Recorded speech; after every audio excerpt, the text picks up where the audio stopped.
그래서 우리 13절까지 우리 같이 보도록 하겠습니다. 로마서 9장, 로마서 12장 9절에서 13절. 로마서 12장 9절에서 13절. 우리 9절 같이 봅니다.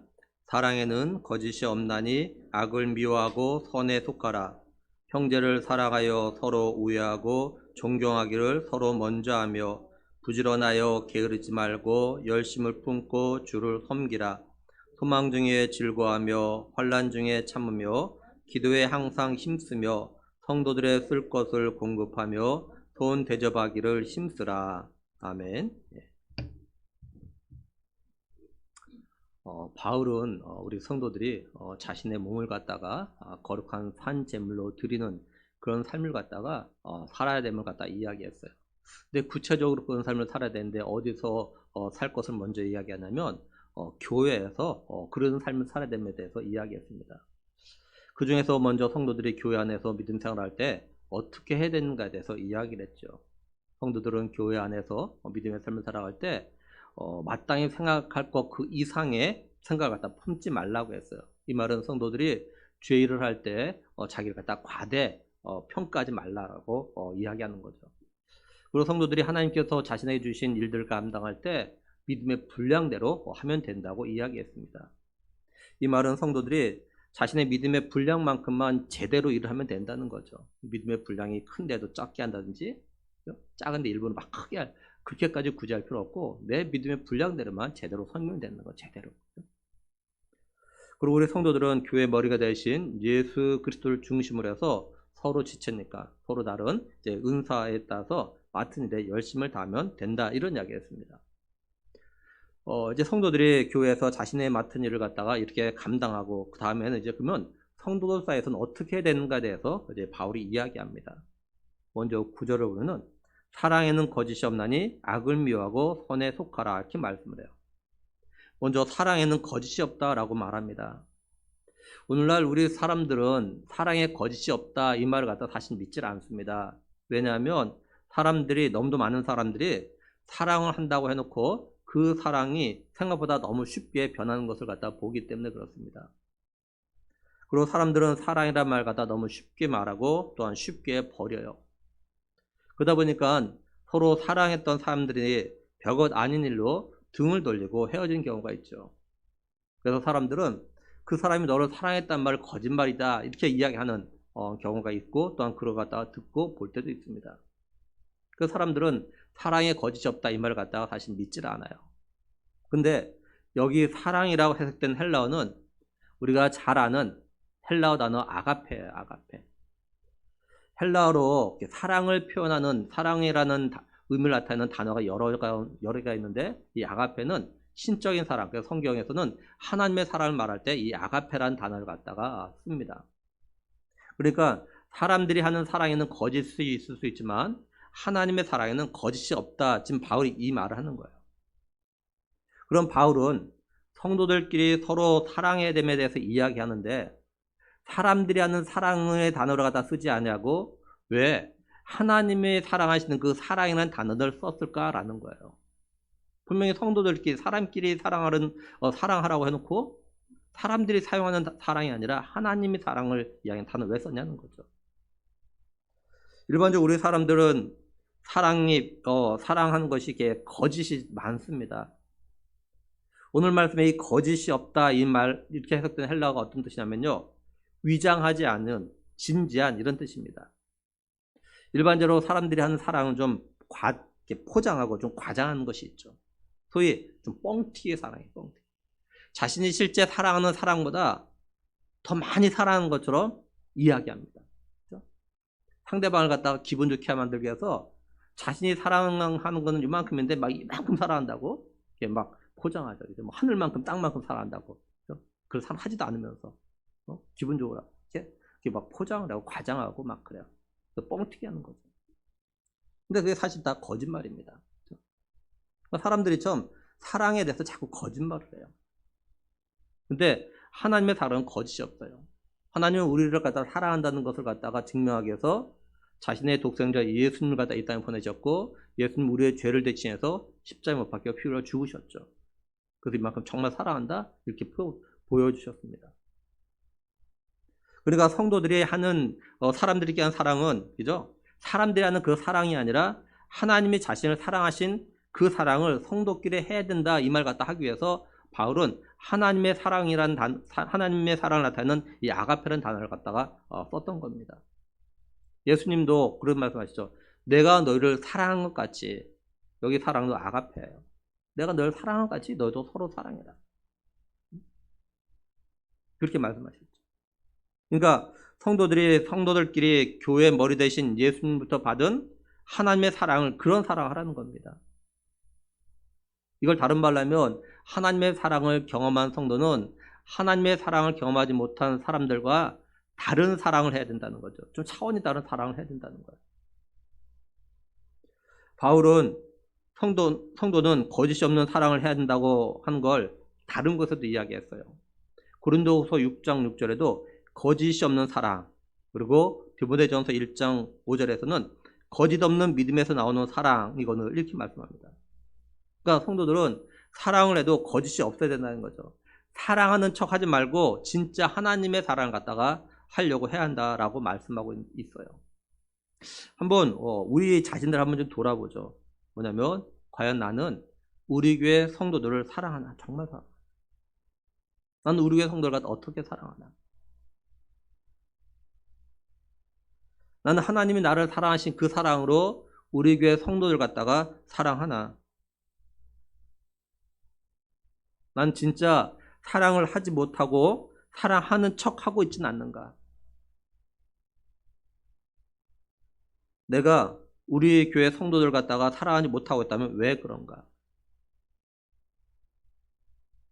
혹시 이런 말씀을 들어도 마음에 아무런 찔림도 없는, 아니 어쩌면 성도들을 사랑하는 일에 관심도 없는 건 아닌가라는 거예요. 우리는 성도들을 갖다 진실로 사랑하지 못하고 있다면 분명히 우리 각자 꼭 회개해야 돼요.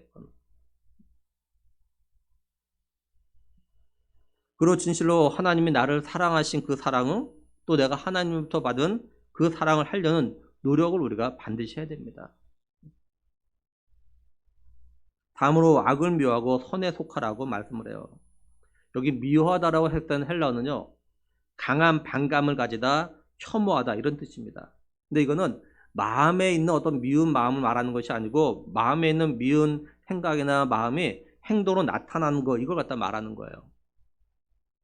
바울이 이런 의미를 가진 단어를 사용한 걸 보면 성도들이 악에 대해서 어떤 마음과 태도를 갖다 취해야 되는 걸 갖다 알 수 있습니다. 성도들은 악을 행하는 걸 가볍게 생각하면 안 된다는 거죠. 우리 성도들은 악을 미워하는 대신에 선에 속해야 돼요. 이게 속하다라고 했던 헬라어는 어떤 뜻이냐면은 악교로 붙이다. 그러니까 쉽게 말해서 본드로 붙이는 거야. 본드로 붙이는 건 떨어지지 말라는 거죠. 또 이렇게 함께 매다 이런 뜻이 이제 이 속하다라는 뜻이에요. 그냥 어떤 그 안에 그룹에 속하는 이런 개념이 아니라 딱 정말 하나가 딱 떼어지는 떨어지지 못하게 본드로 붙이는 같이 꽁꽁 묶은 이것이 속하다라는 이 단어가 가진 의미입니다. 한마디로 성도는 선과 하나가 되는 하나, 뗄 수 없는 하나. 성도는 정말 이걸 보면 얼마나 그 선한 삶을 살아야 되는지 이걸 갖다 우리는 알 수가 있어요. 그렇죠? 하나님이 우리에게 성경 주신 목적은 크게 두 가지입니다. 첫 번째 목적은 뭐냐면요, 하나님께 성경 우리 주신 거는 성경을 통해서 구원에 이른 지혜를 갖다 얻도록 하기 위해서 그렇습니다. 디모데후서 3장 15절 보면 성경은 능히 너로 하여금 그리스도 예수 안에 있는 믿음으로 말미암아 구원에 이르는 지혜가 있게 하느니라 이렇게 말씀을 해요. 그러니까 성경을 통해서 예수 그리스도 안에 있는 믿음으로 말미암아 구원을 얻는 지혜, 구원을 얻는 지혜. 그러니까 성경을 읽어야지 구원을 얻는 그 지혜를 갖다 얻을 수 있어요. 성경 주신 두 번째 목적이 뭐냐면은 하나님의 사람으로 온전하게 하고 모든 선한 일을 갖다 행할 능력을 갖추도록 하기 위해서 그렇습니다. 디모데후서 3장 16절 17절 보면 모든 성경은 하나님의 감동으로 된 것으로 교훈과 책망과 바르게 함과 의로 교육하기에 유익하니 이는 하나님의 사람으로 온전하게 하며 모든 선한 일을 행할 능력을 갖추게 하려 함이라 이렇게 말씀을 해요. 모든 성경을 통해서 교훈과 책망과 바르게 의로 교육하는 이유가 뭐냐?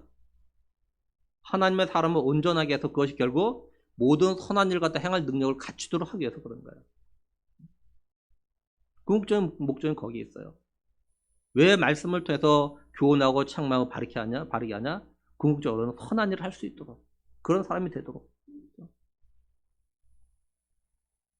이걸 보면 하나님께서 우리 성도들에게 얼마나 선한 삶을 살길 바라시는지가 딱 알 수가 있어요.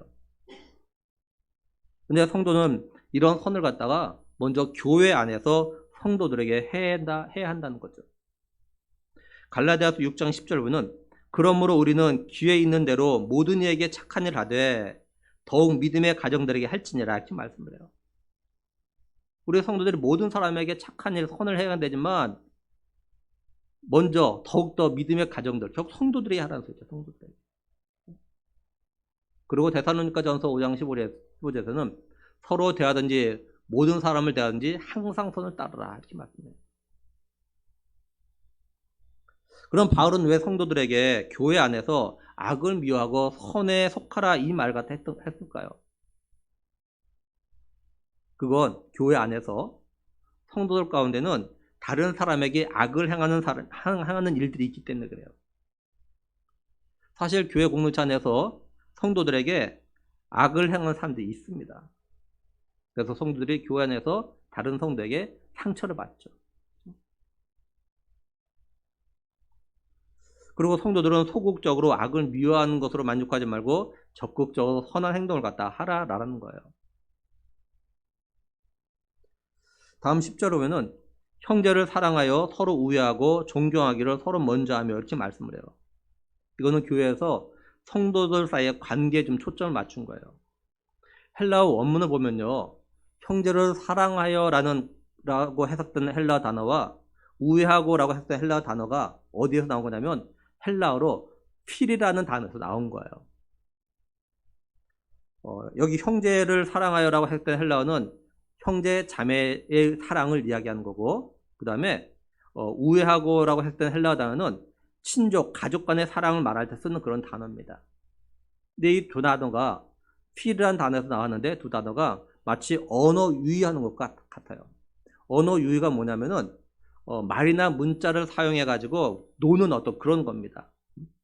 예를 들면 눈싸움을 하다가 눈에 맞아 눈물 나니 눈물인가 이게 언어 유희예요. 그렇죠? 재밌지 않습니까? 그죠? 눈싸움 하다가 눈에 맞아 눈물 나니 눈물인가 저 루자 눈물 루자고 앞에는 뒤에는 물숫자 있다 저게. 그러니까 바울은 이 두 단어를 사용해 가지고 성도들이 좀 가족처럼 서로 사랑해야 된다 이 말 갖다 좀 하고 싶었던 거예요. 다시 말해서 교회에서 성도들이 그냥 형제 자매라고 부르는 걸로 의미가 있는 것이 아니라 가족 관계를 사랑하듯이 사랑해야 된다는 거죠. 솔직히 우리가 그리스도 예수 안에서 한 형제 자매라고 말을 하면서 사랑한다고 하지만 사실은 우리 가족들만큼 사랑하진 않잖아요. 그렇죠? 내 부모, 내 남편, 내 아내, 내 자녀만큼 사랑하지 않습니다.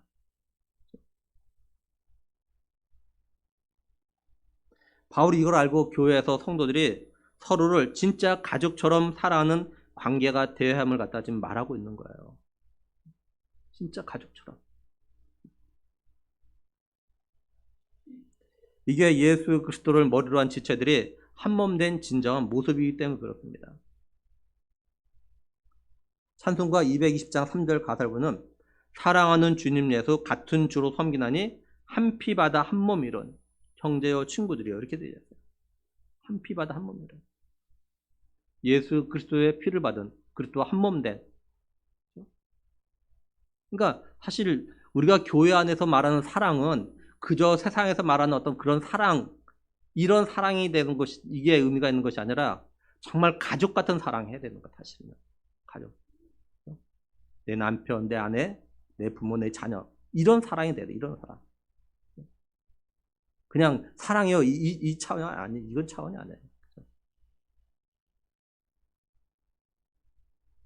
우리는 이런 말씀을 볼 때마다 또는 들을 때마다 그냥 듣고 흘려버리지 말고 나는 이 말씀처럼 우리 교회 성도를 갖다 내 가족처럼 사랑하고 있는가 갖다 꼭 좀 생각해 봐야 돼요. 그리고 지금 내가 이런 사랑을 하지 못하고 있다면 회개해야 되는 겁니다. 분명히 회개해야 돼요, 우리가. 그냥 뭘 늘 한 이야기라고 해서 그냥 듣고 흘려버리지 말고, 우리가 오늘 말씀 들었으니까 분명히 정말 내가 우리 성도를 갖다가 내 가족처럼, 그죠? 내 가족처럼 살아지 못하면 꼭 회개해야 돼요. 그리고 정말 하나님 앞에 기도해야 돼. 하나님, 내가 우리 성도들 갖다가 내 가족처럼, 내 부모님을 사랑하듯이, 내 자녀를 사랑하듯이 정말 그런 사랑을 따가 할 수 있게 해달라고 꼭 기도하셔야 됩니다. 다음으로 성도들이 교회 안에서 어떤 노력을 해야 되냐면 존경하기를 서로 먼저 해야 한다, 이렇게 말씀을 해요. 이 부분을 갖다가 공동번역 개정판은 다투어 서로 남을 존경하는 일에 뒤지지 마십시오. 쉽게 말해서 내가 먼저 널 사랑해야지 막 열심히 하듯이 그렇게 먼저 존경하라는 거예요.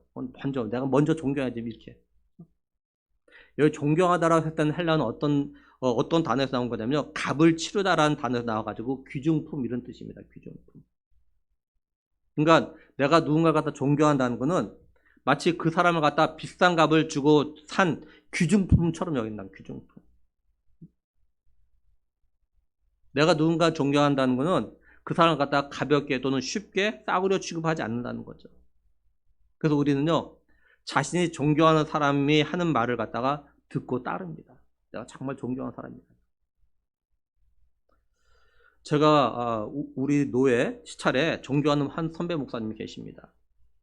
작년에 노예에 어떤 작은 일이 있어가지고 제가 그 문제 때문에 그 선배 목사님하고 이렇게 상담을 한 적이 있어요. 선배 목사님이 저에게 몇 가지 권면을 해주셨는데, 사실 그것이 제가 이해할 수 없고 제 마음에 맞는 건 아니었어요. 근데 제가 그 목사님께 그렇게 했어요. 목사님, 제가 목사님 존경하기 때문에 제가 순종하겠습니다. 그랬어요. 저하고 생각이 맞아서 그것이 순종한 것이 아니라 그 목사님 제가 존경하니까 제가 순종하겠다고 순종했어요. 제가. 존경하니까 순종하는 거야. 나하고 생각이 달라도. 교회 이전 문제에 대해서도 그 선배 목사님과 상담했고 그 목사님이 저에게 권면하셔서 제가 그대로 순종했어요. 이게 존경한다는 의미입니다. 이게 존경한다는 거예요. 근데 바울은 저처럼 선배와 후배 사이가 아닌 같은 성도들끼리, 같은 교회 성도들끼리 서로 존경하는 일을 갖다 먼저 하라고 권면합니다. 무슨 말이냐? 다른 성도가 나를 존경하면 나도 존경하지, 이렇게 하는 것이 아니라 내가 먼저 존경한다고 표현하라는 거예요. 그리고 이건 직분과 관계없이 먼저 하라는 겁니다. 쉽게 말해서 목사인 제가 우리 성도 청년들 갖다 먼저 존경하라는 거예요.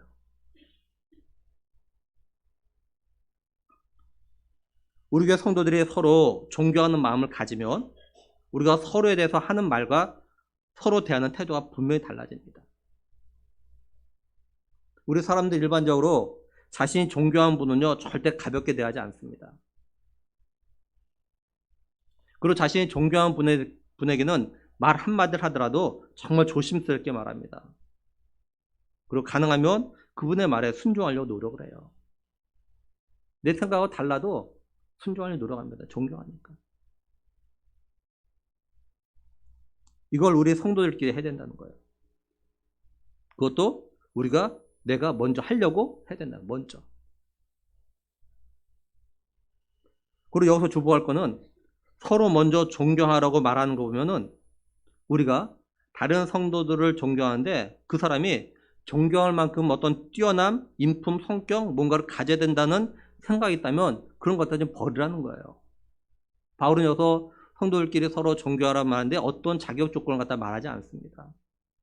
그냥 먼저 서로 존경해라. 사실 우리가 누군가를 갖다 존경하지 않거나 못한 이유는 뭐냐면요, 내가 교만해서 그렇습니다. 내가 그 사람보다 뭔가 더 뛰어나고 잘한다는 이런 생각 때문에 우리는 누군가를 갖다 존경하지 못해요. 근데 내가 겸손하면 다른 사람이 나보다 더 잘하고 뛰어나다는 생각을 갖다 하게 되어집니다. 우리가 겸손하면 다른 사람이 가진 장점, 뛰어남, 나보다 우월함이 보여요. 그 존경해요. 근데 내가 교만하면 다른 사람이 가진 장점보다는 단점, 부족한 점, 미흡한 점, 못하는 것이 더 먼저 보이고 더 많이 보여요. 그래서 교만한 사람은요, 누군가 갖다 존경하지 못합니다. 잘 보세요. 교만한 사람은 절대 존경하지 않습니다.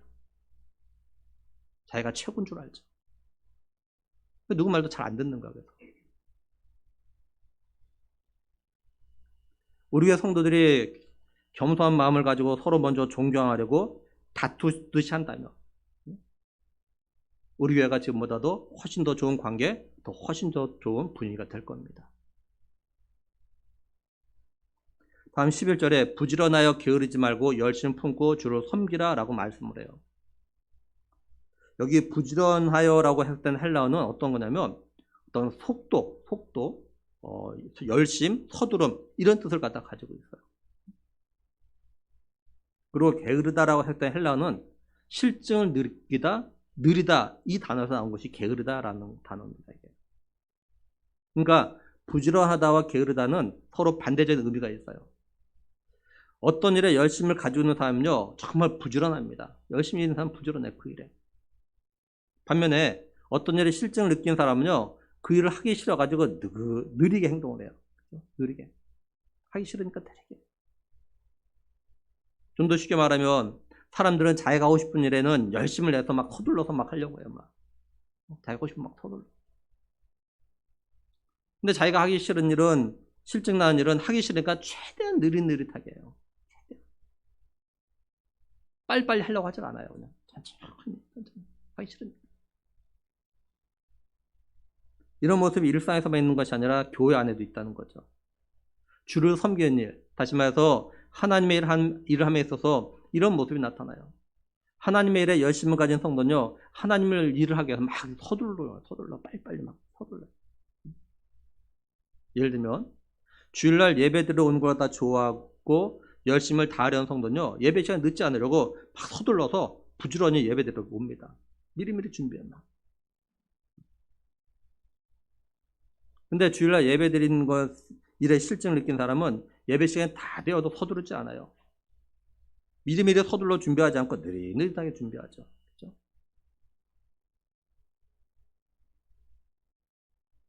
바울은 교회 성도들 가운데서 부지런한 성도가 있는가 하면 게으른 성도가 있다는 걸 알고 있습니다. 그래서 바울은 주의 일을 할 때 마음에 열심 품고 부지런하라고 이렇게 권면했던 거예요. 여기 열심 품다라고 했던 헬라어는 뜨겁다, 끓다 이런 뜻입니다. 이게. 그러니까 우리가 주의를 갖다가 할 때는 좀 마음에 좀 뜨거움이 있어야 돼요. 그래도 막 열심히 하려는 그런 마음이 생기는 거죠.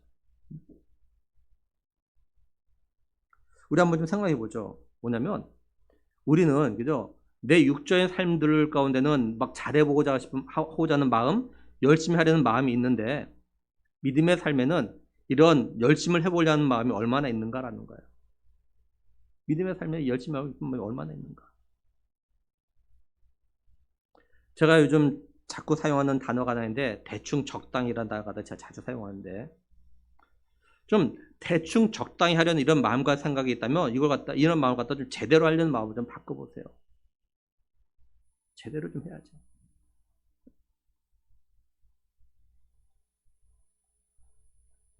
다음에 12절 보면 소망 중에 즐거워하며 환난 중에 참으며 기도에 항상 힘쓰며 이렇게 말씀을 해요. 이 말씀을 잘 보면요. 우리 성도들이 믿음의 삶을 살아가는데 항상 좋은 일만 있는 건 아니라는 것을 갖다가 사실 이 말씀에서 이야기하고 있는 거예요. 먼저 소망 중에 즐거워라고 하죠. 이 부분을 갖다가 공동번역 개정판은 희망을 가지고 기뻐하며 이렇게 번역했습니다. 우리 사람들이 일반적으로 언제 소망과 희망을 갖다 가지려고 하냐면 지금 내 삶이 힘들고 어려울 때 소망을 가지려고 합니다. 희망을 가지려고 해요. 한때 우리나라의 젊은이들이 소망, 희망을 갖다 별로 좋아하지 않았던 때가 있습니다.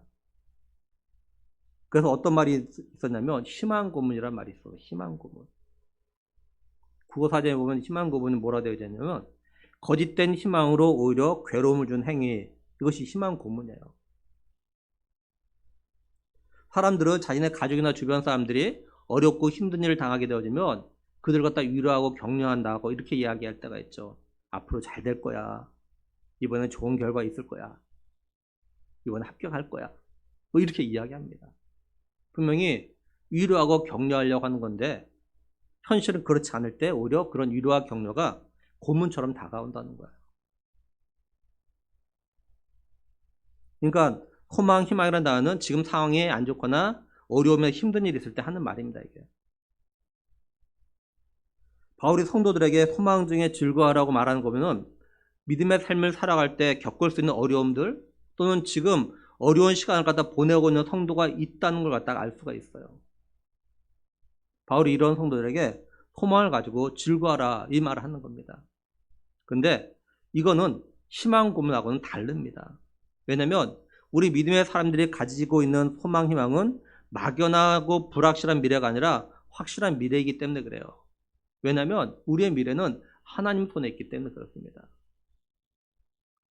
그리고 우리 성도들이 궁극적으로 가지는 소망과 희망은 이 땅에서 또는 이 땅에서 이루어지는 것이 아니라 훗날 예수님이 이 땅에 다시 오실 때 이루어질 소망, 희망이기 때문에 그래요. 예수님이 다시 이 세상에 오시는 건 확실합니다. 단지 우리 사람들이 그때가 언제인지 모를 뿐입니다. 그래서 우리 성도들의 믿음의 삶은 어떤 상황 가운데도 소망이 있고 희망이 있는 거예요. 그러니까 우리 성도들은 소망 가운데서 즐거워할 수 있습니다.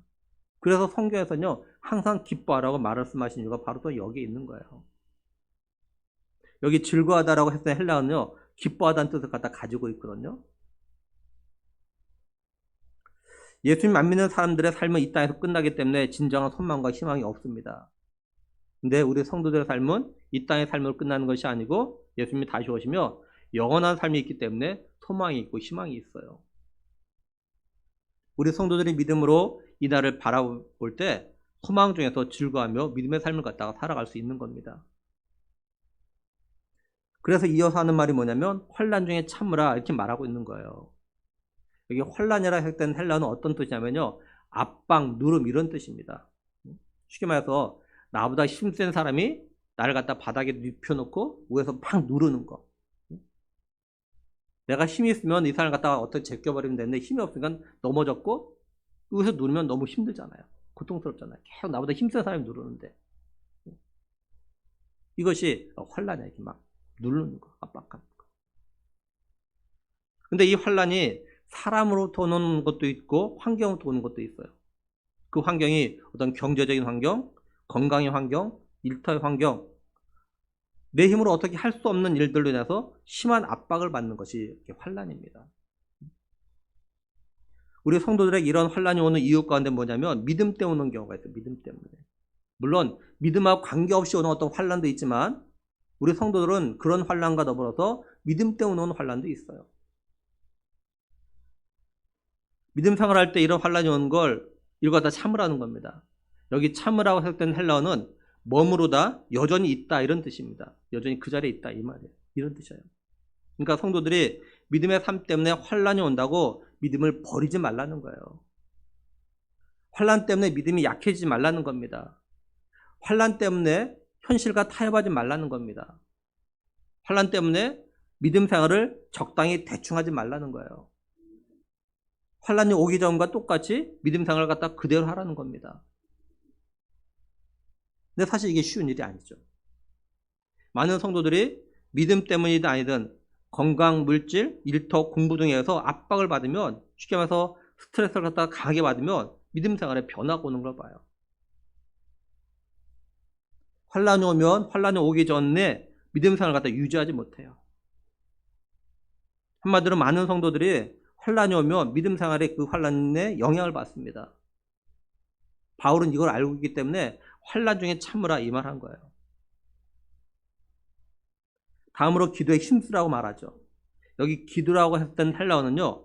기도하다, 예배하다라는 단어에서 나온 거로서 기도, 예배 이런 뜻을 갖다 가지고 있어요.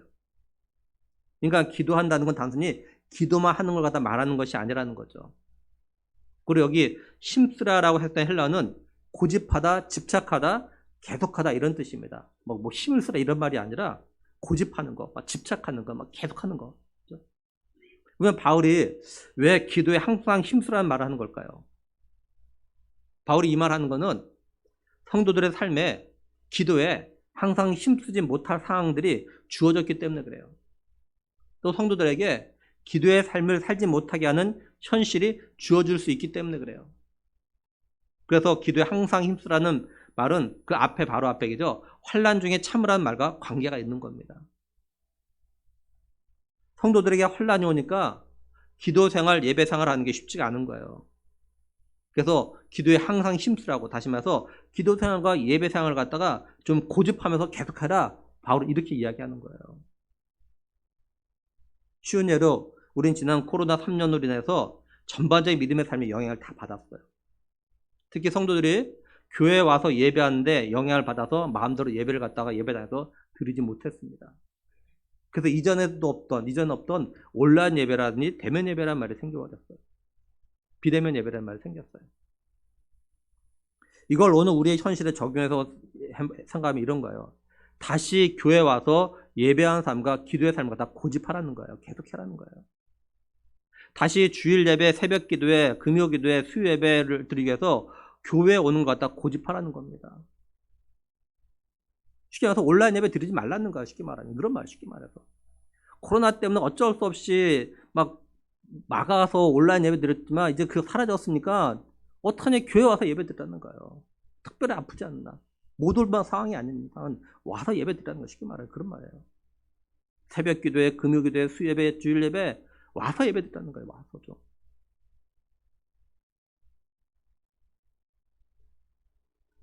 우리는 성경중에서 환난 중에도 항상 기도에 힘쓴 대표적인 사람 한 사람을 압니다. 뭐냐면 다니엘이죠. 다니엘은 자신의 정적들의 모함에 의해서 한 달 동안 자신이 늘 하던 예루살렘을 향해서 창문 열고 하루에 3번씩 무릎 꿇고 기도하는 것 갖다가 하지 못하는 상황이 오고 말았어요. 한 달 동안 만약에 다리오 왕 외에 다른 신인들에게 기도하면 사자굴에 던져진다는 법령이 내려졌어요. 다니엘은 그걸 알아요. 그러면 다니엘은 어떡합니까? 예루살렘을 향한 창문을 열고 하루에 3번씩 기도하죠. 그런 압박이 왔는데, 죽음의 압박이 왔는데도 불구하고 계속 기도에 힘썼습니다. 기도하는 것을 이렇게 고집했어요. 우리는 성경에서 이런 믿음의 사람의 모습에 대해서 또 하나님이 어떤 사람을 기뻐하시고 역사하신 걸 보고 들어서 알고 있으면서도 내 자신의 삶에 어려움이 오면, 조금만 힘들면 이런 기도의 삶과 예배의 삶을 갖다가 고집하지 않고 계속하지 않아요. 우리가 이러면 안 된다는 거죠. 우리가 기도의 삶에 항상 힘을 써야 된다는 거예요. 바울은 그걸 이야기하고 있는 거예요, 지금. 근데 여기 즐거워하라, 참으라, 힘쓰라고 했던 헬라어는요, 현대 능동태로 되어져 있어요. 그러니까는 소망을 가지기 힘든 지금 즐거워하고, 환란이 있는 지금 참고, 기도와 예배의 삶을 살기 어려운 지금 힘쓰라, 이 말하고 있는 겁니다.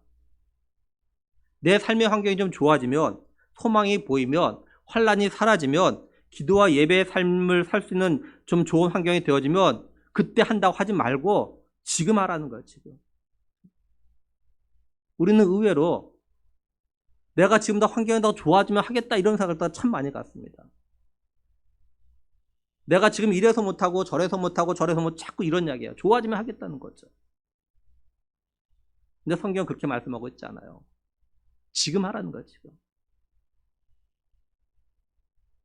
그리고 이런 삶을 마지못해서 억지로 누구 때문이 아니라 스스로가 이런 삶을 살라라고 이제 권면합니다. 한번 우리 자신을 한번 돌아봐요. 나는 지금 어떤가? 그리고 지금 소망 중에 즐거워하고 환난 중에 참고 기도에 항상 힘쓰는 삶을 살아가는 우리 모두가 되기를 정말 간절히 원합니다. 마지막 13절에는 성도들의 쓸 것을 공급하며 손 대접하기를 힘쓰라 이렇게 말씀을 해요. 이거는 우리 성도들이 자기의 물질을 갖다 어떻게 사용해야 되는가에 대해서 이제 이야기하는 겁니다. 먼저 성도들의 쓸 것을 갖다 공급하라 말합니다. 여기 쓸 것이라는 것은 이거는 필요, 요구, 결핍 이런 뜻이죠. 교회 안에 성도들 가운데 물질적으로 어려운 가운데 있다면, 물질 필요한 사람이 있다면 이들에게 자신의 걸 갖다 나누라는 겁니다. 여기서 주목할 것은 교회로 하여금 그 사람 갖다 돕도록 하는 것이 아니라 자기의 것을 가지고 하라는 거예요. 자기 것. 사도행전에 나오는 초대교회 보면은 어떡합니까? 우리가 알다시피 자기 것을 나누죠. 자기 것을. 교회가 하라고 하지 않고 자기 것을 나눠요. 바울이 아마 이 예루살렘의 이 초대교회가 이렇게 서로 나누는 이 모습을 봤기 때문에 이런 말 하고 있는지도 모르겠습니다. 다음으로 손 대접하기를 힘쓰라고 말합니다. 여기 손은 손님인데 나그네를 갖다 이야기했다. 물론 가까운 친구나 이미 잘 알고 있는 사람들도 손님이지만 무엇보다도 나그네, 그러니까 나와 친분관계 없는 사람을 갖다 말하는 거예요. 우리는 일반적으로 나와 친분관계가 있는 사람, 이미 내가 알고 있는 사람은 잘 대접할 수 있지만 나와 친분관계 없는 사람을 대접하는 걸 잘하지 못합니다. 근데 바울은 성도들에게 나그네 대접하는 것 같아 힘쓰라라고 권면해요.